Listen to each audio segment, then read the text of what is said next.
Yo, what is good, YouTube? Welcome back to another JC2K video. In today's video, we're doing episode number 5 of JCU, which is the series where I break down a specific competitive game that I played and talk through the game. Good, bad, all that type of stuff. And we have a very special episode for y'all today, as well as tomorrow. We'll be dropping back-to-back episodes of JCU because I have 2 games to break down from my series versus Carlo. 2-2-1 yesterday. Carlo called me out for a wager. Well, I kind of requested the wager from him after he called me out last week in a video. And we wound up setting up that wager and doing it yesterday as y'all watch this video. I'm sure many of y'all tuned in and watched that video because that was literally the best stream I've ever had on Twitch. I averaged like 400 viewers. It's pretty crazy. Really appreciate all y'all who pulled up and watched and supported. And let's just say the series went good for me. Let's just put it that way. So we're going to watch game 1 in this video. We're going to watch game 2 in a video tomorrow and talk through those games and talk about what I did well, what I may not have done as well, and what exactly happened that made this such a dominant series, to be completely honest. So without further ado, or I should say before we hop into it, if you haven't already, make sure you hit the subscribe button. Help me push towards the 40,000 subscriber mark on the channel. I upload every single day, tons of consistent daily My Team content. Would really appreciate it if y'all do subscribe. Without further ado, let's hop right into it. So his team, as you can see, Carlos' team was amazing. Russell Westbrook, David Thompson, LeBron, Peja, and Kareem. That is a pink diamond David Thompson and a pink diamond Peja, in addition to Kareem and LeBron and Russ. Like, basically close to the best starting lineup you could possibly have. 2 elite hidden gem pink diamonds and 3 of the best cards in the game. Now, my team's certainly not bad. Diamond hidden gem, Jamal Crawford, as I get an easy layup to start off the game. Very nice start there. I got Kareem, I got Chet, I got Tracy McGrady, and I got ML Carr. So it's not like I got a bad team, but his team was a different level of great for sure. I got Rubies off the bench, and he had all diamonds and stuff off his bench, and T-Mac and Chris Mullen and all that type of stuff. It was tough. Regardless, he gets an open 3 first possession, and he misses it. He shot a lot of fades in this. You'll see that. That's a good pass, by the way. He reached with his brawn. I throw it right over his brawn right after he reaches, and it's an easy layup, and we start off with a quick 4-0 lead in the first 2 possessions of the game. And yeah, this wound up being, y'all will see as this series goes on and as this game goes on that things kind of change, but he was, that Peja's speed was a little bit of a tough thing to match up with. That's just a bad pass, honestly. Gives me basically a free steal, and Chet steals it, and we throw it coast to coast. Quick finish for Kareem, and if y'all know Carlo, composure's not really his strong suit. That might be putting it lightly, to be completely honest. If you watched Carlo's perspective, or if you just want to watch funny My Team content, he did wind up posting both games on his YouTube as well. Let's just say it's entertaining, if nothing else. He was pretty angry. I think delusionally so at the game, to be completely honest. But he blamed the game for the whole series pretty much, which is ridiculous. Of course, it was 100%. That's a ridiculous thing to say, but it was pretty funny. He gets an offensive rebound there with LeBron. That was a consistent theme of the series, by the way. He probably had 10 offensive rebounds with LeBron between these 2 games, and he does get himself a kick-out 3 with Peja there to finally get on the board at 6-3. But my main goal here is basically just don't give up anything easy. Carlo loves to run around in circles and backdoor. No easy buckets, no backdoor buckets, none of that. Make him work and be as patient and consistent as possible offensively at just getting good shots every possession. They don't have to be 3s. If I'm shooting a 3, I want it to be an open 3. This is on Hall of Fame, the hardest difficulty. Like, I just want to take good shots every single possession. That is pretty much always my mindset in a competitive game, and that's one thing I think I reiterate to y'all often, but it's very, very important to do. As he doubles out of the corner, terrible double team, by the way, just gives me a wide open 3 and Jamal Crawford makes it. Like, if I get that shot, I'm shooting it every single time. I don't care what the difficulty is. I shot a good chunk of 3s. I just didn't shoot tons of 3s. I'm not going to come out here and try to 3 hunt every single play and force 3s. He wants to come out here and fade every single play, basically, or run around in a circle with a pick and roll. That's pretty much his offense. That was the entirety of his offense, and we did a pretty good job, I think, of shutting it down. Good closeout there by Kareem, almost an over closeout. Could have probably been called a foul. He's completely boxed here, but with 1 second left, he shoots like a midi step back. Just ugly shot with LeBron. But the result is points. So congratulations to him for getting that one to go. And he takes a 9, or I still have a 9-5 lead, but he cuts it to a 4-point game. Quick slip here was open to ML Carr, but he manages to blitz me. That's a good blitz. He got a couple blitzes in this game. I'm not saying Carlo's a terrible player. I just think he is easily rattled, I guess I would say, and maybe could have probably played smarter. But he did a good job there defensively. He did some good things in this series. I'm not going to say he did not. And that was a really nice defensive play there. ML Carr was kind of open, but that would have been a force, honestly. Didn't force it. Going to be patient offensively. Just try to work out and get high percentage shots as much as possible. We got a little bit of switch, a little bit of mismatch here, and he gets stuck. T-Mac gets a not great open shot, but we do green the lightly. Kareem gets a late contest, which honestly I didn't think he was going to be able to get, but he is able to close out enough for that late contest, and we do wind up greening it anyway, which is a big, big shot. Against Russell Westbrook, best rim runner in the game at the point guard position, I wanted to cut off the rim run as much as possible and make him beat me in other ways. Same thing with all these guys. David Thompson, elite rim runner. LeBron, elite rim runner. We stripped the drop step, by the way, there, and T-Mac comes up with a steal. Really nice defense. But again, make him work as much as possible. Super quality, wide open shot, and I missed it. You live. You're not going to make every open shot. We shot really efficiently in this series. I thought I did a good job. That just wound up being a missed shot there. But again, you see he's going to pass the ball to somebody, call for a pick and roll, and run around in a circle. That is his offense. So it's a lot of X switching. It's a lot of patience. It's a lot of trying to undercut the pick and roll, just not give up anything easy. That's a pretty good shot. He gets a decent look there. But as long as we get an open contest, it's going to be tough to green, especially a fade. So I will live with it, and we live with it right there. And honestly, Chet was open there. I could have easily taken a dunk with him, but Kareem cuts to the rim, and we get ourselves an easy dunk with Kareem as well. His double teams are not working for him as of yet, and we're doing a good job. So very solid start. Stepping up here, watch the backdoor to LeBron. Good job. We don't go at the backdoor. We stay between him and the basket. That's the main thing. That's a really deep shot on this year's game. Limitless does not work at a super high level, especially from back there, and that's just too deep. I will live with him shooting that shot literally every single play. Probably should have thrown it to Jamal Crawford there. He was going to be open. Even T-Mac right there seems like he's open as well, but not the best offense so far. I do try to mash Peja here. Unfortunately, Peja is really, really good. Card is elite, and I wound up not having quite as much time as I wanted, so we do wind up committing an offensive 3-second there. Not great by me, but still have a 13-7 lead, so not what I would consider a bad start at all either. Wish I could skip forward manually just a couple seconds, but we'll just try to skip forward through this timeout, basically. He's doing subs, and then he's making changes, and he pauses to like turn on music and stuff. We wound up sitting here for like 2 minutes with him paused and in the timeout and whatever, but eventually he unpauses, and eventually we get back to the game with me up 13-7 so far. So not a bad start to the game at all. Just being really patient offensively, trying to create open shots on consistency, not force a ton. He may have had a shot there with David Thompson. He didn't shoot it. Tried to play the slip with my Kareem. It didn't happen. I didn't get back quite far enough to play the slip. He dumps it down to Kareem, gets himself an easy dunk. Not great defense by me. That's my fault. Kareem running the floor, gets inside, and that's a mismatch right there. Peja Stojakovic on Kareem is not a matchup that he wants, and we get in position for an easy standing dunk, beating Peja off the dribble that time, and we get ourselves an easy bucket. Again, y'all see me going way under with Jamal Crawford. Not going to let him rim run me and get around me with Russ. That's a good fade, but again, I got an open contest. I'll live with it every single time. Try to get at least an open contest, make it a semi-tough, semi-contested shot, and do the best we can. Great patience there. Jamal gets an open lane and finishes. I would have liked to see a dunk there. He's a good enough slasher that he probably should have dunked it, but it luckily does not wind up getting blocked, and that is totally fine. 1 second left in the quarter. That is not a shot that's going to go in, and we go out of the first quarter with a 17-12 lead, so what I would consider a very successful start. Second quarter starting off here with a couple of misses by both of us. I get an open three with ML Carr, and I drill it. Is that a super high percentage shot?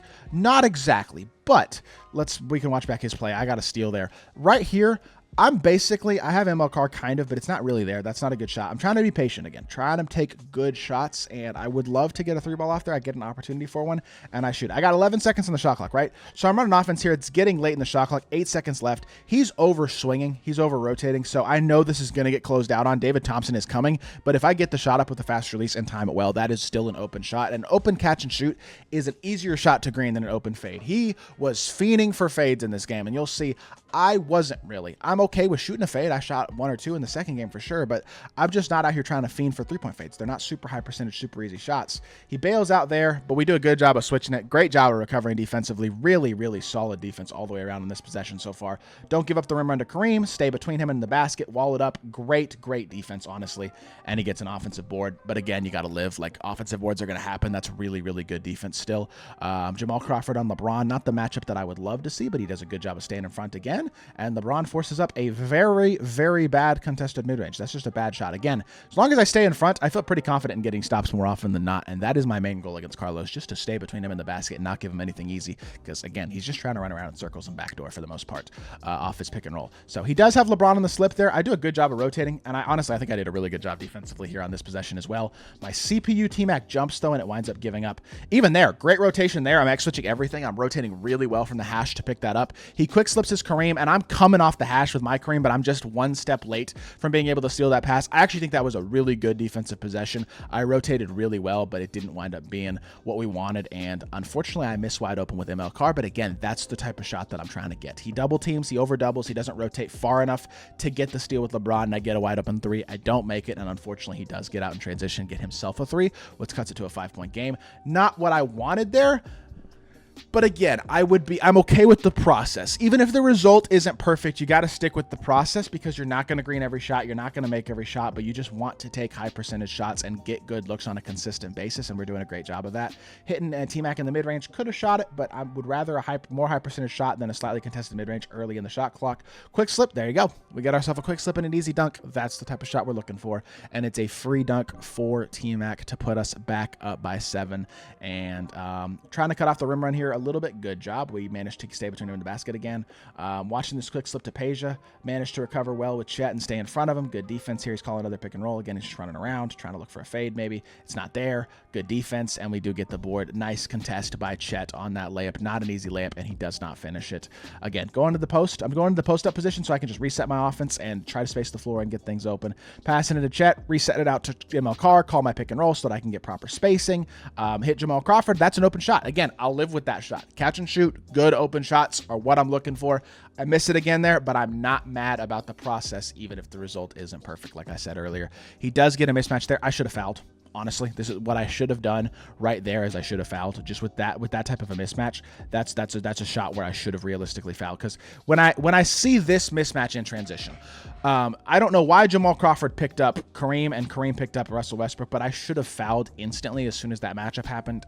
It would have had to be a very quick thing, but unfortunately, I did not react in time, and he gets himself a free dunk with a huge mismatch there, and there's not a ton you can really do about that. Again, trying to quick slip Kareem to the rim. I had Chet open for a three. Should have shot it. He switches his Kareem back onto Chet. I got a wide open ML Carr in the corner, and I get shoved out of bounds by Peja Stojakovic.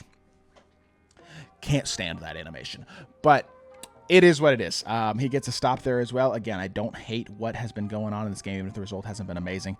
And he quick slips the screen. I wind up not staying between David Thompson and the basket that time, and he gets himself a layup. So good bucket by him. Manages to cut it to a 3-point game with 1:20 left in the first half. Quick slip to Kareem. This is a huge mismatch. Of course, I'm going up, and we get a standing dunk with Kareem. I mean, 6'4" Russ is just not getting that stop. If he does, more power to him. But I'm going to go up every single time when I get that type of mismatch. So we do a great job of that again. We do a good enough job with ML Carr of staying with LeBron on that backdoor cut. Stay between him and the basket. Good switch. I should have stayed on ML. I would have stolen that pass if I just stayed on it, but I didn't. Went way under the screen there, honestly. Gave up an open shot if he had wanted to shoot it. He gets an open shot there, but he misses, which is nice. I've missed a couple open threes. He misses one back. Very nice. That's the type of shot I don't want to give up, but luckily he missed it, so winds up working out. Jamal Crawford to the rim, drive downhill, and I wanted a standing dunk. I got a standing layup, and it got blocked from behind. More often than not, that's probably a standing dunk. I don't hate it. You know what I mean? Like, it is what it is. Pick and roll here with Sharif. Quick slip Sharif to the rim. Braun could have stolen that. That wasn't a great pass. Not my best decision right there, but we do manage to get ourselves a dunk, and Sharif finishes at the rim to give us a 7-point lead with 30 seconds left in the second quarter. Again, going under, playing the pop, staying between him and the basket, going to the screen again, step through. He's got a contested fade if he wants it. Right here, also a semi-contested fade. He winds up passing out of it, and I wind up committing a foul. Now, he subs in his bench here, or at least a lot of his bench, and look what happens. I didn't foul him. The CPU fouls his Kyle Korver and gives him free throws. That is really, really annoying. Like, what can you do about it? Not much. But it's really annoying because he winds up getting 2 free throws because he's in the bonus because my CPU decides to foul him there, which obviously was not at all the goal. But he gets 2 easy free throws with an elite level free throw shooter in Korver, and he does cut it to a 5-point game with 19 seconds left in the half. I got my bench in here as well, which is Chris Paul, Anthony Parker, James Posey, Sharif Abdur-Rahim, and Ronnie Cycli. We drive with Chris Paul to the rim, and we get a dunk. Should have been a dunk, but didn't finish it. Drop step, CP wide open, gets a slowdown. Why does he get a slowdown? He shouldn't be that tired. I don't know. But look at Ronnie Cycli fighting for me on the boards, getting me 2 offensive rebounds in that possession. Admittedly over a smaller guard, but still, that's massive. And he kicks it out to Sharif Abdur-Rahim, who drills the 3. Love that Sharif card, and that is a massive 3-pointer to get at the end of the first half to build our lead back to 8 instead of it being 5. So that's a big shot right there that gives us a nice, comfortable lead at the end of the first half. So not mad about it whatsoever. Second half starting starting up here. It is an 8-point game. Again, you see the run around in a circle NASCAR, X switch secretly onto Coleman there. Get through the screen with Chris Paul, and unfortunately I overplay the screen, and he does a nice little drag back with Corver. Doesn't fully use the screen. That was good offense by him, and he gets an open 3. Good job of him by reacting to what I'm doing and making the right play, basically, and getting himself an open look. Chris Paul driving back to the rim. He X switches the screen. I try to drive a Russ with Anthony Parker, but it doesn't really work, so we're going to have to reset our offense. Try to get a pick and roll here going. Drag back. See if we can attack off of a push cross. Nice push cross. Dump it down to Sharif. This isn't a great possession, but Sharif wound up in the dunker spot with Derek Coleman pinned under the rim and gets a standing dunk. So it winds up working out, even though the possession itself wasn't perfect. Nice X-switch there by Posey just to get him onto Russ to not give a free dunk. I X-switch Chris Paul back onto Russ to get that switched. And then we, again, stand in front of his rim run, stand between him and the basket, stepping up. He's going to go for a fade here with Corver, and it's a mid-range fade. He greens it. Good shot. Will live. Didn't quite get there to contest with Sharif Abdur-Rahim, but it is what it is. Not a terrible defensive possession, despite the fact that he gets 2 points out of it.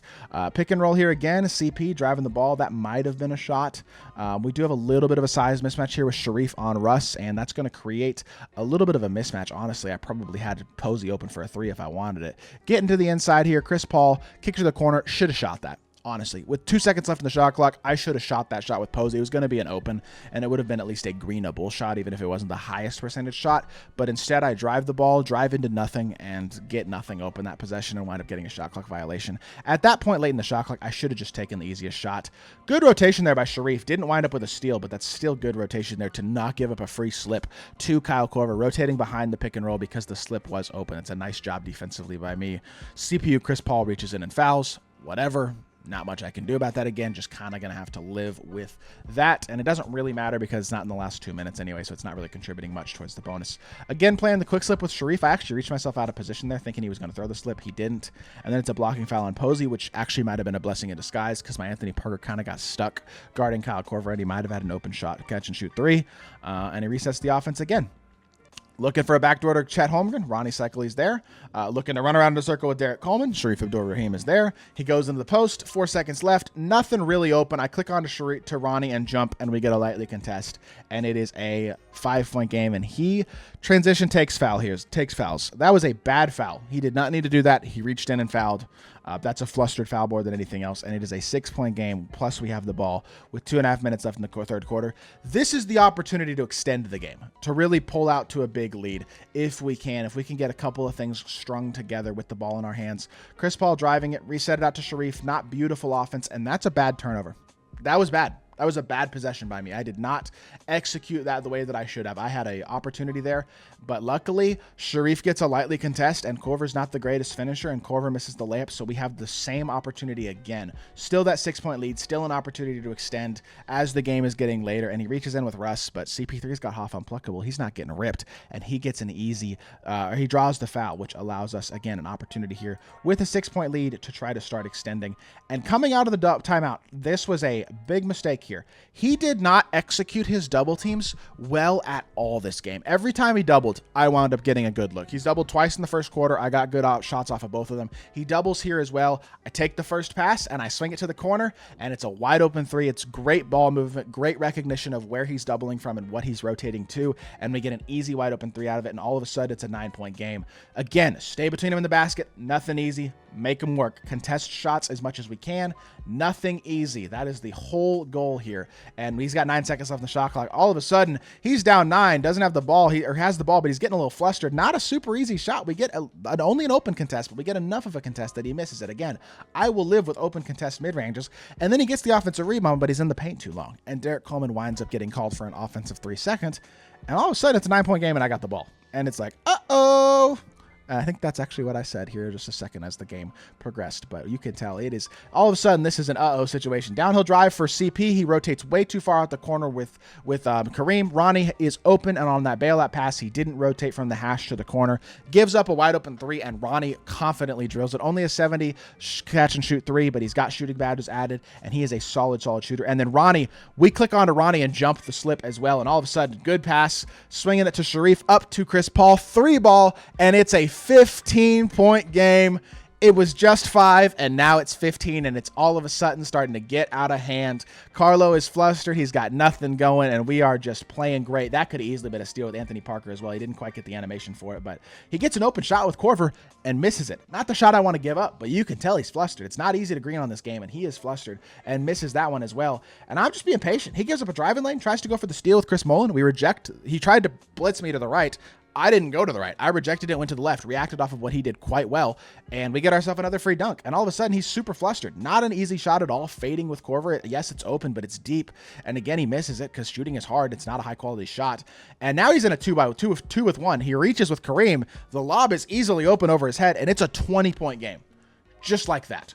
Blowout city. This game goes from a 5-point game to a 20-point game just like that because we continue to make the right plays, continue to stay under control and play patiently, and he starts to get flustered. And all of a sudden, it is a flood. Up by 18 here, swinging it over to Sharif. He does switch it. We rim run. That could have maybe been a bump. Maybe. But he winds up reaching out with David Thompson, not getting the bump, and with 11 seconds left in the third quarter, just want to get one more bucket here before the end of the third to have a nice little 20-point lead. At this point, though, with this type of lead, again, he double teams. He's got to stop double teaming. The double teams literally never work. He leads to another wide open shot. This time I missed the wide open shot because, again, you're going to miss sometimes. But as a whole, the process is amazing. And the process is showing results. An 18-point lead in the third quarter, and a game that now quickly, it basically just turns into a blowout. We wind up really honestly destroying him in the fourth quarter, and I wind up winning this game relatively comfortably. I don't really think I need to showcase the fourth quarter because at this point the game was kind of over. I'm going to go see if I can find the screenshot, though. He does wind up having a semi-competitive fourth quarter. I'll give him that, if nothing else. Winds up only losing by 15, but as y'all can see, it's all about high-quality shot percentage. I'm shooting 69%, 64% from 3 because every shot I shoot is a open catch-and-shoot 3, or a dunk, or a layup, or a mismatch. Like, I'm taking advantage of my opportunities and shooting high percentage consistent shots. Whereas he's over here forcing, trying to get threes off, shoots a ton of threes. That's not really the strategy on Hall of Fame. They're all fading as well. They're all contested. Like, he's just rattled. And we are not playing rattled. We're playing under control and high percentage as much as we can. And we wind up dominating the second half and getting ourselves an easy win in game one because, again, he got flustered. We didn't. We played smart. We played consistent. And we got the job done in game one. A very, very solid and honestly pretty easy game one win. And in tomorrow's video, I will show y'all game two. But again, if y'all are wanting to watch this from Carlo's perspective, it's on his YouTube channel. It's pretty funny because he was not happy, blaming the game the whole entire time. I don't think it was the game's fault, personally, watching these games back. I think he just didn't play right. I think he kind of got outplayed, to be completely honest. And I'm very proud of how I played in this series, to be completely honest, with a lot of pressure, a lot of people watching. We came out here and played smart, consistent, high-quality 2K and got ourselves an easy win in game one. And I'll spoil tomorrow's video, but an easy win in game two as well. Make sure y'all come back to watch game two as well tomorrow. Hope y'all did enjoy this episode of JCU. And if you did, make sure you hit that like button, leave a comment, and subscribe. I'll be back with more 2K content very, very soon, and I appreciate y'all. Peace.